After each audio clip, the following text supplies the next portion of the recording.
இந்த வாட்டி எல்லாரும் வந்துட்டாங்க. ஸோ எல்லாரும் பார்க்க போறேன்ற ஹாப்பினஸ்ல இருக்காரு ஓட்டப்பல்லன். ஸோ இந்த வாட்டி கூப்பிட்டும் போது எல்லாரும் வந்துட்டாங்க. நாங்கள் போயிட்டு இப்போ எனக்கு என்ன நடக்குது அப்படின்னு சொல்லி நாங்கள் போய் காமிக்கிறேன். ஓகே, தேங்க்யூ செல்லம், தேங்க்யூ ஸோ மச். போய் ஸ்லிப்பர் போடுங்க போடுங்க. ஓ இப்போ டிராஃபிக் அப்டேட். ஓகே, இப்போ எல்லாருமே வராங்க. பட் என்னோட ஃபாதரும் அம்மாவும் வரல. ஏன்னா எங்கள் அம்மாவுக்கு உடம்பு சரியில்லை. ஸோ அவங்கள வந்து ஒரு நாள் மீட் பண்ணி திருப்பி நாங்கள் கூட்டிகிட்டு போவோம். அவங்களும் வந்தால் நல்லா இருந்திருக்கும். எங்கே வந்திருக்கோன்னு பார்த்தீங்கன்னா லிவிங் ரூம். ஸோ நான் இன்ஸ்டாகிராமில் ரீல் போடப்போ 2-3 பேர் கேட்டிருந்தாங்க, நாங்கள் போகலான்னு பிளான் பண்ணியிருக்கோம், இங்கே போகலாமா குழந்தைய கூப்பிட்டுக்கிட்டு அப்படின்னு கேட்டிருந்தாங்க. தாராளமாக போகலாம். கொஞ்சம் குழந்தை வந்து ரொம்ப கை குழந்தையாக இருந்ததுன்னா கஷ்டம்தான். ஏன்னா அங்கே வந்து மியூசிக் ரொம்ப லவுடாக இருக்கும். அதனால குழந்தைங்களாம் ரொம்ப கை குழந்தைங்க தாங்க மாட்டாங்க. ஆதியா மாதிரி இருக்கிற குழந்தைங்க வந்து ஜாலியாக என்ஜாய் பண்ணுவாங்க. ஸோ 5+ இயர்ஸ்னால் கண்டிப்பாக நீங்கள் கூப்பிட்டு போகலாம், போய் என்ஜாய் பண்ணுங்கள். லிவிங் ரூம் டீட்டெயில்ஸ் வந்து கீழே டிஸ்கிரிப்ஷனில் கொடுக்குறேன். ஸோ நாங்கள் புக் பண்ணிவிட்டு போய் ஒரு 15 மினிட்ஸில் எல்லாருமே வந்துட்டாங்க. ஸோ ஒரு தடவை ஏதாவது ஃபங்க்ஷன் வரும்போது கூப்பிடும் போதும் என்ன ஆகுனா ஒருத்தருக்கு வேலையாக இருக்கும், வர முடியாமல் இருக்கும். ஸோ யாராவது ஒருத்தர் வருவாங்க, ஒருத்தர் வரமாட்டாங்க. கௌதம் வரமாட்டான், இல்லைனா வந்து அப்பா வரமாட்டார். ஸோ இந்த மாதிரி மாறி மாறி இருக்கும். இப்போ பார்த்தீங்கன்னா எல்லாருமே வந்துட்டாங்க. ஸோ ரொம்ப ஹாப்பியாக இருந்தது. ஸோ கௌதம் வந்தோடனே விஷ் பண்ணிவிட்டு அதுக்கப்புறம் அம்மாவை பார்த்தா அம்மா தாங்கி தாங்கி நடந்து வந்தாங்க. என்ன ஆச்சுன்னு ஒன்றுமே புரியல. ஆனால் கௌதம் எப்போவுமே யூஸ்வலாக எப்படி கிண்டல் பண்ணுவாங்க அந்த மாதிரியே கிண்டல் பண்ண ஆரம்பிச்சுட்டு எனக்கு ஒன்றுமே புரியல, என்னம்மா ஆச்சு அப்படின்னு கேட்குறேன். பப்பிங்க வந்து குக்கியும் கப் கேக்கும் பின்னாடி நின்னது தெரியாமல் அப்படியே விழுந்துட்டாங்க போல இருக்கு. ஸோ கால் ரொம்ப முட்டி வலிக்குது அப்படின்னு சொல்லிட்டு இருந்தாங்க. ஸோ வந்து கொஞ்ச நேரம் உட்காந்ததுக்கப்புறமா ஹாஸ்பிட்டல் போகலாமா ஏதாவது பண்ணுதா அப்படின்னு கேட்டப்போ அப்படியே மறந்துட்டாங்க டோட்டலாக ஆதியா பார்த்ததும். ஸோ அவங்க கூட பேசிட்டு விளையாடிட்டு அந்த வழியே மறந்துட்டாங்க.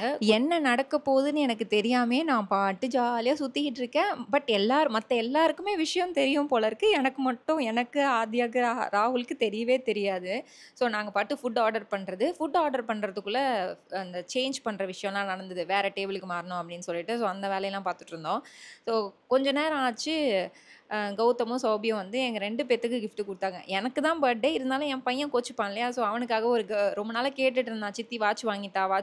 ஏன்னா நாங்கள் வாங்கி கொடுத்த வாட்ச் வந்து என்னாச்சுன்னா அந்த ஸ்ட்ராப் பிஞ்சதால் கேட்டுக்கிட்டே இருந்தான்னு சொல்லி அவனுக்கு ஒரு வாட்ச் வாங்கிட்டு வந்து கொடுத்துருந்தா. ஸோ 2 பேரும் ஓப்பன் பண்ணி அப்போவே பாருங்க அப்படின்னா ஓப்பன் பண்ணி பார்த்துக்கிட்டே இருந்தோம். அப்போ கூட எங்களுக்கு ஸ்ட்ரைக்கே ஆகலை, என்னடா இது அப்படின்னு சொல்லிட்டு.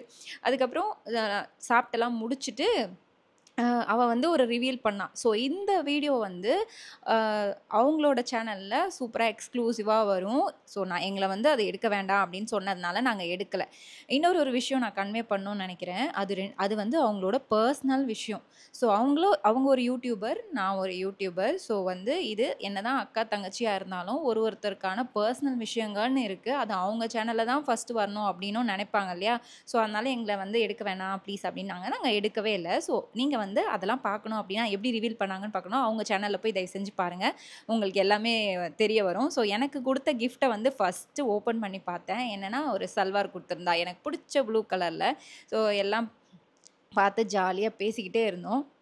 நிறைய பேர் வந்து மினி விலாகில் என்ன கமெண்ட் பண்ணியிருந்தீங்க அப்படின்னா, உங்கள் தங்கச்சி ப்ரெக்னென்ட் ஆனதும் உங்களுக்கு ஹாப்பியாகவே இல்லையா, நீங்கள் ஒரு விஷ் கூட பண்ணலையா அப்படியெல்லாம் கேட்டிங்க. யாராவது அந்த மாதிரி இருப்பாங்களா, நீங்களே சொல்லுங்கள். நாங்கள் வந்து ஃபோனில் பேசிப்போம், நிறைய பேசுவோம், விஷ் பண்ணேன், எல்லாம் பண்ணேன். அது உங்களுக்கு வீடியோவாக காமிக்கலை அப்படின்னா அது நடக்கலை அப்படின்னு அர்த்தம் கிடையாது. ஓகேவா, இதுதான் நான் வந்து விஷலாம் பண்ணேன். நாங்கள்லாம் ரொம்ப ஹாப்பியாக இருந்தோம். நானும் ராகுல் அப்படி பார்த்தீங்கன்னா எங்களுக்கு எக்ஸ்ப்ரெஸ் பண்ணுறது வந்து அவ்வளோ பெருசாலாம் தெரியாது. இந்த யூடியூப்காக இல்லை ஒரு வீடியோக்காக வாவ் இப்படியா அப்படியா அந்த அளவுக்கு எங்களுக்கு எக்ஸ்ப்ரெஸ் பண்ண நடிக்க அந்த மாதிரிலாம் எங்களுக்கு வராது. ஸோ நாங்கள் நார்மலாக தான் இருந்தோம். சந்தோஷம், ஹாப்பினஸ் எல்லாமே இருக்குது.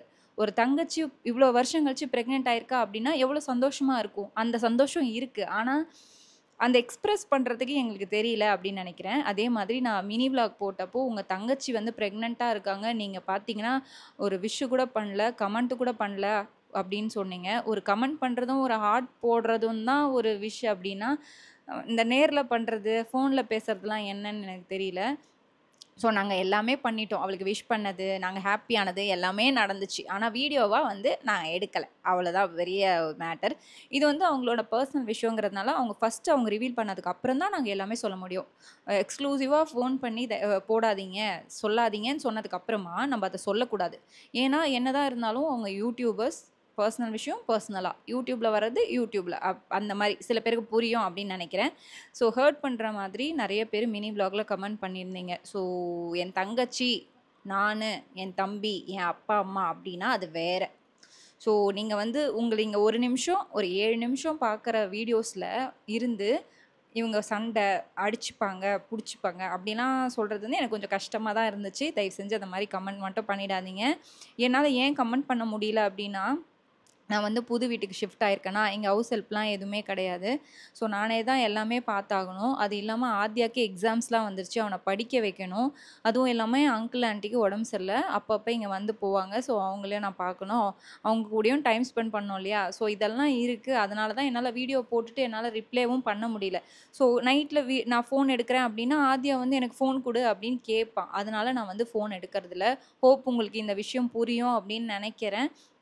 ஸோ கமெண்ட் பண்ணலன்னா தப்பாக நினச்சிக்காதீங்க.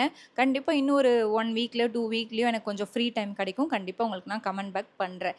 ஸோ யூஷுவலான இந்த என்ன சொல்கிறதுக்கு, பர்த்டே அப்படின்னா கேக் வெட்டுறது வந்து மேண்டிட்ரி இல்லையா? ஸோ எனக்காக ராகுலும் கௌதமும் சேர்ந்து இந்த கேக் அவங்க கிட்ட சொல்லியிருந்தாங்க போல். அவங்க என்னென்னமோ ஒரு எல்லாம் பண்ணி ஒரு கேக்கை கொண்டு வந்தாங்க. நான் பாட்டு எங்கேயோ பார்த்துட்டு இருந்தேன். கேக் வெட்டி எல்லாருக்கும் கொடுத்து சாப்பிட்டுட்டு நெக்ஸ்ட் டே வந்து ஆத்யாக்கு எக்ஸாம், அதனால் கொஞ்சம் சீக்கிரமாக கிளம்பணுன்னு அப்போவே சொல்லியாச்சு.